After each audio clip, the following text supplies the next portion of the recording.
तो 40 उम्र में वहाँ तक रहना, वो जो देहाती एक पूरा माहौल। पहराव या जो भी होगा, लेकिन सोच मेरी देहाती नहीं थी। सोच मेरी हमेशा अलग थी, लोग मुझे बोलते थे। मेरा बिलीव है कि कोई भी अगर आपके सामने आता है, आज भी मैं सबको बोलती कि किसी को अंडर एस्टिमेट मत करो। उसका पहराव देख के या वो अच्छे से इंग्लिश में बात कर रहा है, इसका मतलब he is not educated completely. नहीं, ये तो पर ये सोच है समाज की। हाँ, बट ये मतलब मैं कलाकार हूँ, मैं जब जे में था, कितने सारे मतलब इंटीरियर महाराष्ट्र से आते थे और कमाल के आर्टिस्ट वो हुए हैं और थे और अभी भी हैं। तो टैलेंट का कोई वो नहीं होता है या सोच का कोई मतलब रीजन नहीं होता है। वो तो मतलब जहाँ भी हो वहाँ पे आप सोचते हो और आप बनते हो। राइट। तो यहाँ फिर 40 के बाद आपने फिर ये जो अपना क्या कहते हैं बिजनेस और करियर और ये जो शुरू किया, वो कैसे हुआ? और आपका पहला प्रोडक्ट जो वेलनेस का था वो कैसा हुआ? फिर उसके बाद वो होता है ना कि बिजनेस खड़ा करने के लिए आपके लिए फिर धन की जरूरत होती है, इन्वेस्टर्स की जरूरत होती है। ये सब कैसे आया? ये सब कैसे आपने?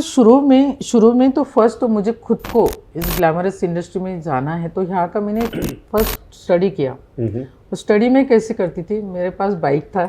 बाइक के ऊपर में, क्योंकि गांव में भी बाइक मिस पिताजी की वजह से, वहाँ जहाँ पे लड़कियों को परमिशन नहीं घर से बाहर निकलना, वहाँ पे उन्होंने मुझे एक एनकरेजमेंट किया था कि बाइक सीखना आपके लिए अच्छा है। मैं मलखाम करती थी, उन्होंने उस टाइम पे व्यायामशाला शुरू किया था, मिस आज से कम 45 ईयर्स बैक।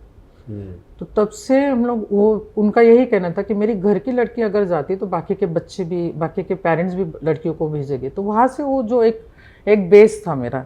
तो यहाँ पे भी आके मैं, पता नहीं था, मुझे कुछ भी नहीं पता था। अगर उस टाइम भी अगर आप पूछते थे मैप पे मुझे मुंबई कहाँ पे दिखा दो, तो मैं नहीं दिखा पाती थी, क्योंकि कुछ भी नहीं, हम लोग वो एरिया से बाहर ही नहीं गए थे। मैक्सिमम वहाँ से ज़्यादा हम लोग नासिक तक आए थे, उसके आगे हम लोग कभी गए नहीं थे। तो ये जो था जर्नी मेरे लिए बहुत बड़ी चैलेंज थी। फर्स्ट तो था मेरा खुद का अस्तित्व निर्माण करना, और वो अस्तित्व मीन्स क्या है, ट्रांसफॉर्मेशन, कम्प्लीटली 360 डिग्री ट्रांसफॉर्मेशन।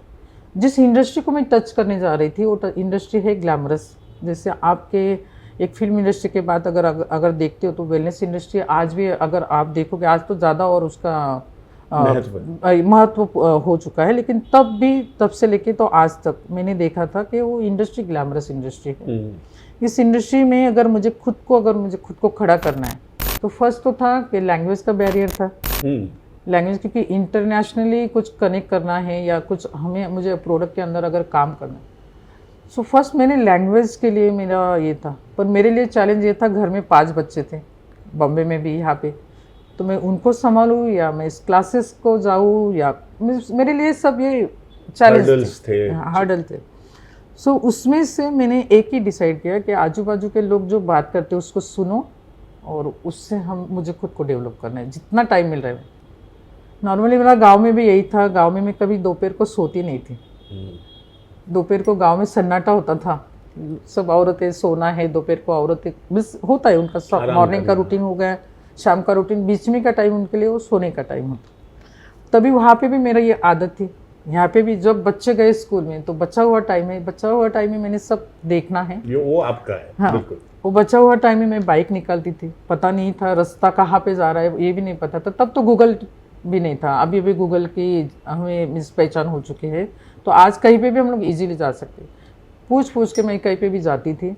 डर नाम की चीज़ मेरे अंदर शुरू से नहीं थी, तो आज भी वो टच छोड़ो मेरे फादर की मुझे गिफ्ट है, देन है। और उसको लेके मैंने पहले सर्वे किया इधर कि कैसे यहाँ पे ब्यूटी पार्लर्स काम करते हैं, ब्यूटी पार्लर्स के अंदर क्या क्या होता है। आप बिलीव नहीं करोगे, जो शुरू का मेरा अवतार था, उस अवतार को लेके जब कहीं ब्यूटी पार्लर में मैं अगर एंट्री भी कर लूँ ना, मुझे ऊपर से नीचे देखा जाता था कि ये कौन आ गई है देहाती, ऐसे ये तरीके से होता था। पर जब मैंने फर्स्ट ब्रांड को टच किया, रेमिलियोर जो स्किन केयर का, और आज भी मैं प्राउडली बोल सकती हूँ ब्रांड मेरे पास है, और अभी तो उसके अंदर मेरा जॉइंट वेंचर हो चुका है फ्रेंच कंपनी से, फर्स्ट ब्रांड। अच्छा। और उसको लेके मैंने आज अभी आगे चल पड़ी हूँ।